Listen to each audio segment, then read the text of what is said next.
Students, आज हम पढ़ेंगे श्रोडिंजर वेव इक्वेशन। तो ये जो श्रोडिंजर वेव इक्वेशन है ये क्या करता है, ये एटॉमिक पार्टिकल के बिहेवियर को डिस्कस करता है, किसी भी एटॉमिक पार्टिकल के बिहेवियर को डिस्कस करता है।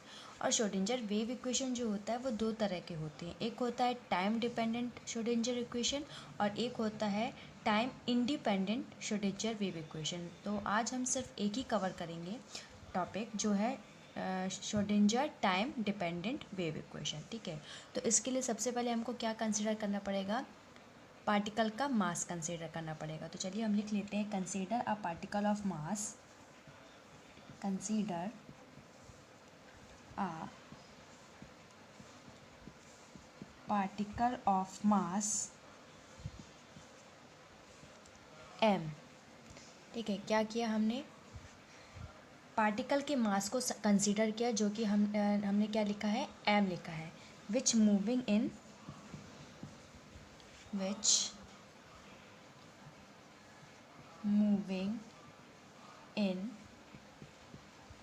पॉजिटिव एक्स डायरेक्शन, जो किस डायरेक्शन में मूव करता है, पॉजिटिव एक्स डायरेक्शन में मूव करता है। ठीक है, अब इसका लिखेंगे हम पोटेंशियल एनर्जी। तो the potential energy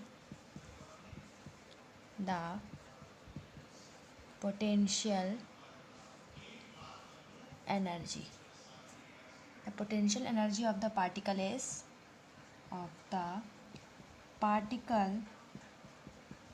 is Vx। ठीक है, v पोटेंशियल एनर्जी को v से डिनोट किया जाता है और x इसलिए लिखा क्योंकि ये x डायरेक्शन में है। ठीक है, अब यहाँ पर हमको समझने वाली बात यह है कि इसका जो फंक्शन होता है उसको एक्सप्रेस कैसे करते हैं। तो मान लीजिए यहाँ कोई साई है जो वेव फंक्शन है, वो क्या है, डिपेंडेंट वेरिएबल है, किसका, डी ब्रॉगली वेव का। ठीक है, और जिसके कोऑर्डिनेट्स क्या हैं, एक्स एंड टी। अब जब हम एनालॉग टू क्लासिकल में जाते हैं तो फंक्शन को हम कुछ इस तरह से रिप्रेजेंट कर सकते हैं। जब हम कहाँ जाते हैं, एनालॉग टू क्लासिकल फंक्शन में जाते हैं ना, तो उसको जब एनालॉग टू हम क्लासिकल में जाते हैं तो फंक्शन को किस तरह एक्सप्रेस करते हैं, साई, जिसको हम वेव फंक्शन कहते हैं, इक्वल टू फंक्शन को एक्सप्रेस कर रहे हैं तो एफ लिखा, और इस पर हमने कोऑर्डिनेट्स क्या लिए हैं, के एंड टी, के एक्स माइनस ओमेगा टी। ठीक है, अब यहाँ पर देखिए P इक्वल टू होता है H क्रॉस K और E इक्वल टू होता है H cross omega.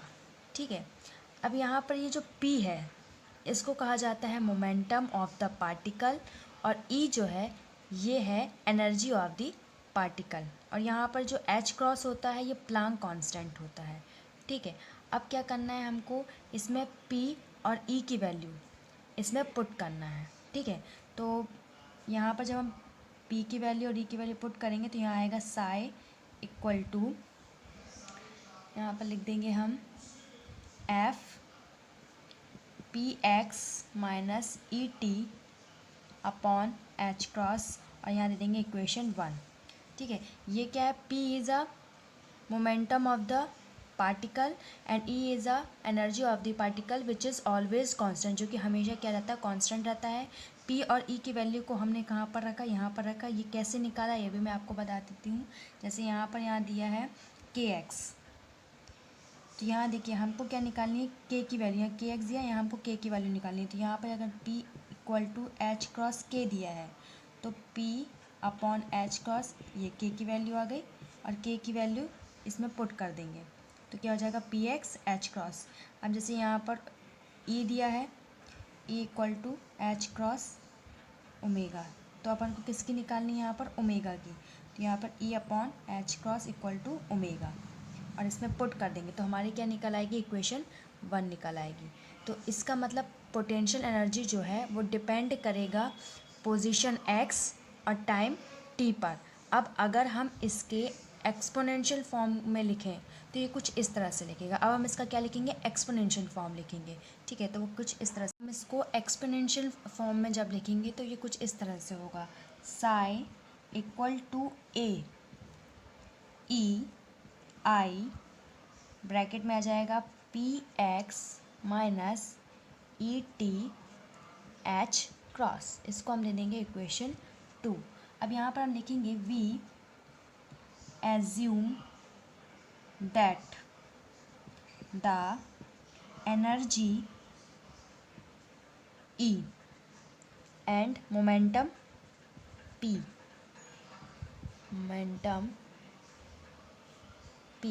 of the particle are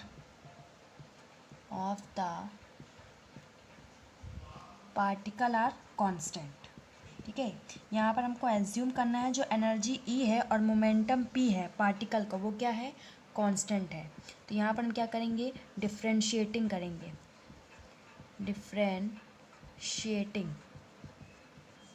differentiating the above equation. जब अब क्या करना है हमको, जो इक्वेशन दी गई है उसको क्या करना है, डिफ्रेंशिएट करना है with respect to x, x के रिस्पेक्ट में, विथ रिस्पेक्ट टू एक्स। ठीक है, तो जब हम डिफ्रेंशिएट करेंगे तो हमें क्या मिलेगा, चलिए हम देखते हैं डिफ्रेंशिएट करने में एक्स के रिस्पेक्ट में। तो देखिए del psi upon del x equal to A वैसे ही रखा। ठीक है, एक्स के रिस्पेक्ट में करना है तो I P upon H cross.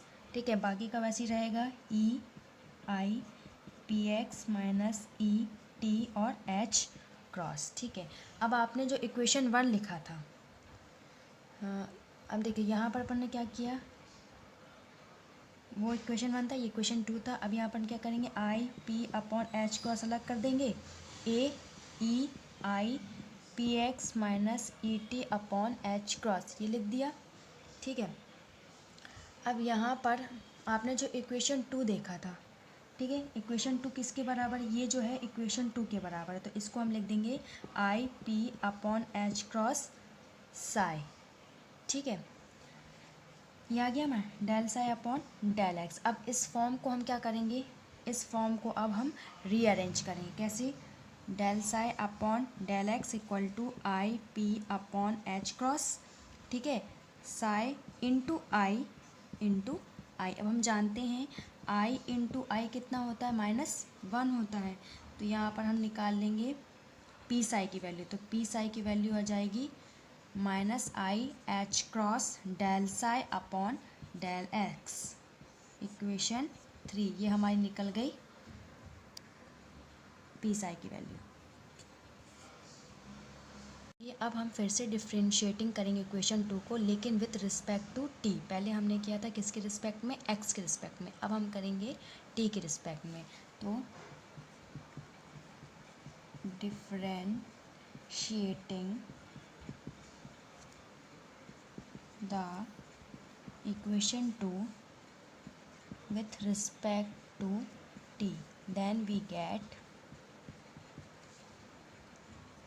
del psi upon del t equal to, अब यहाँ आ जाएगा माइनस ए आई ई अपॉन एच क्रॉस, क्योंकि उसमें क्या है, माइनस है ना, और यहाँ वैसे हो जाएगा आई P x minus E T, और ये हो जाएगा एच क्रॉस। ठीक है, अब इसको भी क्या करेंगे, रीअरेंज करेंगे, अभी रीअरेंज, हाँ अब इसको भी रीअरेंज करेंगे, पहले इसको निकाल लेते हैं अपन, कैसा आएगा, माइनस आई ई, तो ये हो जाएगा आई ई एच क्रॉस। ठीक है, यहाँ माइनस रहेगा और यहाँ पर ये जो है ए, और यहाँ पर ये अपना आ जाएगा A I P x minus E T H cross, किसके बराबर है, साई के बराबर, तो ये del psi upon del T बराबर minus I E upon H cross psi. अब इस फॉर्म को भी रीअरेंज करेंगे, तो del psi upon del T बराबर minus I E H cross psi into I upon into I, यहाँ हो जाएगा del psi upon del T equal to E psi upon H cross आई, और ई साई की वैल्यू क्या निकल आएगी, ई साई की वैल्यू आ जाएगी i h cross del psi upon del t, ये हो जाएगा इक्वेशन 4। अब according to the classical mechanics, according to the classical mechanics, ठीक है, total energy of the particle is, ठीक है। अब according to the classical mechanics total energy क्या होगी पार्टिकल की, तो टोटल एनर्जी पार्टिकल की क्या होती है, फॉर्मूला क्या होता है, total energy equal to kinetic energy plus potential energy. देखिए काइनेटिक एनर्जी हमको पता है कि काइनेटिक एनर्जी जो होती है वो होती है 1/2 mv², ये काइनेटिक एनर्जी होती है। लेकिन काइनेटिक एनर्जी को यहाँ पर हमको किसके फॉर्म में लिखना है, मोमेंटम के फॉर्म में। मोमेंटम क्या होता है, p = mv, तो v की वैल्यू क्या आएगी, p/m, ठीक। तो यहाँ पर kinetic energy equal to 1/2 m, v की जगह क्या लिखना है, p² m², तो यहाँ पर हो जाएगी काइनेटिक एनर्जी की वैल्यू p²/2m, मोमेंटम के फॉर्म में लिखेंगे, ठीक है। तो हम यहाँ लिखते हैं E equal to kinetic energy हमारी क्या हो गई, p²/2m, और जो पोटेंशियल एनर्जी होगी वो नॉर्मल v होगा, ठीक। तो ये हो गया हमारा इक्वेशन 5, ठीक है। अब हम क्या करेंगे, इक्वेशन 5 में दोनों साइड पे साई का मल्टीप्लाई करेंगे, तो ये हो जाएगा E psi equal to p²/2m plus v, यहाँ कर दिया साई, ठीक। अब यहाँ पर क्या करना है, अब यहाँ पर हमको E की वैल्यू और P की वैल्यू रखनी है। तो E की वैल्यू क्या है निकली थी, I(h×del(ψ)/del t), और P की वैल्यू क्या निकली थी, -I(h×del(ψ)/del x², ठीक है। और यहाँ पर आ जाएगा Sai 2m plus v Sai, ठीक है। अब यहाँ क्या करना है, I(h×del(ψ)/del t इक्वल टू जाएगा माइनस, देखो -i कितना होता है, -1, है ना, तो यहाँ हो जाएगा -h×del² 2m del² x plus v Sai, ठीक है। ये आ गया अपना क्या निकला, I(h×del(ψ)/del t इक्वल टू निकला था हमारा -h²del²ψ/2m del² x, ठीक है, प्लस v साई, ठीक है। तो इसको हम लिखेंगे I(h×del(ψ)/del t equal to -h×2m del²ψ/del² x plus v psi. ये हो जाएगा हमारा टाइम डिपेंडेंट श्रोडिंगर इक्वेशन, क्या हो जाएगा, टाइम डिपेंडेंट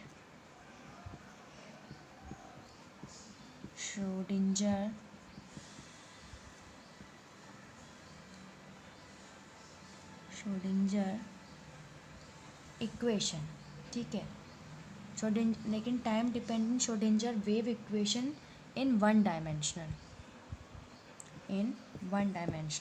और 3 डायमेंशनल में time dependent Schrodinger wave equation क्या होगा, तो ये हो जाएगा I(h×del(ψ)/del t minus h×2m del² Sai plus v Sai, ठीक है। इसमें क्या हो जाएगा, x direction, y direction, z direction, ये 3 डायमेंशनल के लिए हो जाएगा, ठीक है। तो आगे आपको समझ में कि टाइम डिपेंडेंट श्रोडिंगर इक्वेशन के लिए ये 1 डायमेंशनल के लिए और 3 डायमेंशनल का ये हो जाएगा।